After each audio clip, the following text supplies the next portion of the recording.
Hello and welcome. Welcome to SermonLink as we connect on our scripture for this week.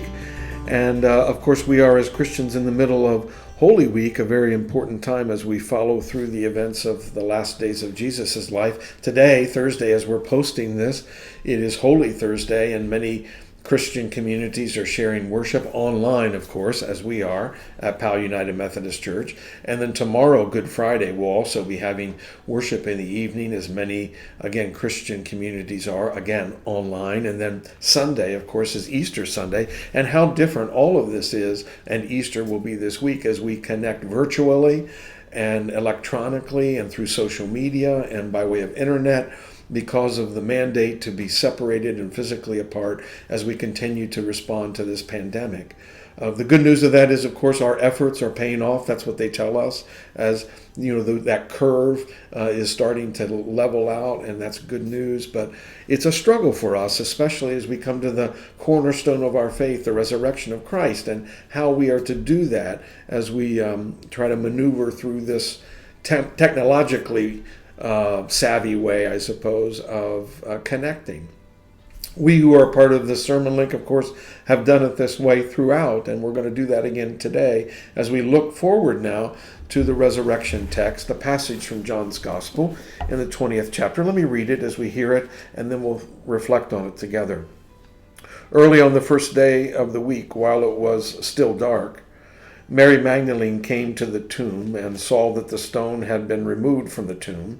So she ran and went to Simon Peter and the other disciple, the one whom Jesus loved, and said to him, "They have taken the Lord out of the tomb, and we do not know where they have laid him." Then Peter and the other disciple set out, and they went to the tomb. The two were running together, but the other disciple outran Peter and reached the tomb first. He bent down and looked in and saw the linen wrappings lying there, but he did not go in. Then Simon Peter came, following him, and went into the tomb. He saw the linen wrappings lying there, and the cloth that had been on Jesus' head, not lying with the linen wrappings, but rolled up in a place by itself. And then the other disciple who reached the tomb first also went in, and he saw and believed, for as yet they did not understand the scripture that he must rise from the dead. And then the disciples returned to their homes. But Mary stood weeping outside the tomb, and as she wept, she bent over to look into the tomb, and she saw two angels in white sitting where the body of Jesus had been lying, one at the head and the other at the feet. And they said to her, "Woman, why are you weeping?" And she said to them, "They have taken away my Lord, and I do not know where they have laid him." And when she had said this, she turned around and saw Jesus standing there, but she did not know that it was Jesus. And Jesus said to her, "Woman, why are you weeping? Whom are you looking for?" And supposing him to be the gardener, she said to him, "Sir, if you have carried him away, tell me where you have laid him, and I will take him away." And Jesus said to her, "Mary." And she turned and said to him in Hebrew, "Rabboni," which means teacher. And Jesus said to her, "Do not hold on to me, because I have not yet ascended to the Father, but go to my brothers and say to them, I am ascending to my Father and to your Father, and to my God and your God." And Mary Magdalene went and announced to the disciples, "I have seen the Lord." And she told them that he had said these things to her. That's the text for Easter morning, and it is, of course, John's account of what happened on that day. And I'm always struck as I hear particularly John's story of these two things. First of all, he begins by saying everything started while it was still dark. And if you know anything about John's gospel, what that means is that it's more than just what's happening in the environment, that the lights aren't on. There's a spiritual connection here. So there's still spiritual darkness prevailing. There's a spiritual blindness yet at work here. And that's the other thing that I always think of in John's gospel, in that Mary, while she and the others see that the tomb is empty, that is, the stone is rolled away and there's no body there, that they believe. And yet Mary is unable to recognize the resurrected one. She can't see the power of resurrection standing right in front of her. And I think that's very true for us also.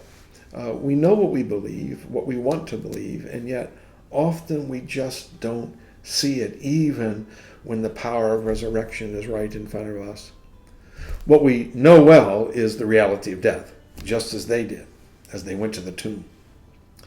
Every day we hear the update of the fatalities, those who have given away physically to this pandemic, and sadly their lives taken as they've battled this disease and lost that physical battle. So we know about the reality of death. We know about the finality of it. And we've all experienced those kind of losses, either through death and the loss of a loved one, or other smaller losses that seem like endings to us. The loss of a job, the loss of health, the loss of a possibility or an opportunity, the loss of a relationship. So all of those many deaths are clear to us, and we understand and believe what they mean to us. In the midst of that, our resurrection faith is that God brings the one who conquers death and helps us to know that nothing can ever separate us from God. So in the way that on that first Easter, Jesus was right there, and it wasn't until Mary heard Jesus call her name that she began then to have the relationship reestablished, and then saw who was there and the power of resurrection for her. It's the same way with us.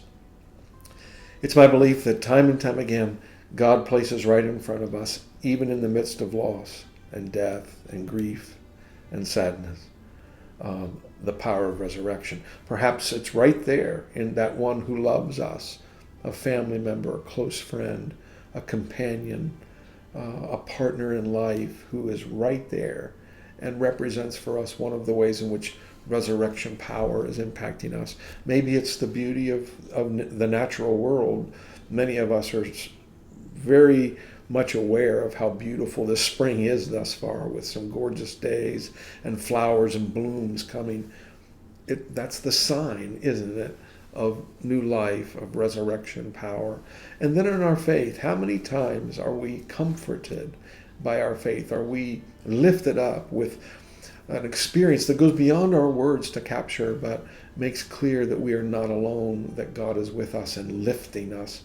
It's the power of resurrection. It's right there in front of us, and often we don't see it. And Easter says, open your eyes.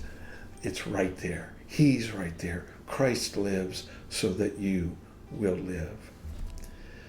I invite you to be as open to the open possibility of the way in which God is placing elements of resurrection, experiences of new life, that power of being raised up right in front of you and in front of me as well. May our eyes be open to see it. Friends, it's good to be together. We're posting now on Thursdays, just at least through this time when so much internet activity is going on, particularly in our church on Wednesdays. So we've shifted to a Thursday evening posting. Look for it every week, either on YouTube or on Facebook. And we're glad that you're joining and being with us. For now, take care.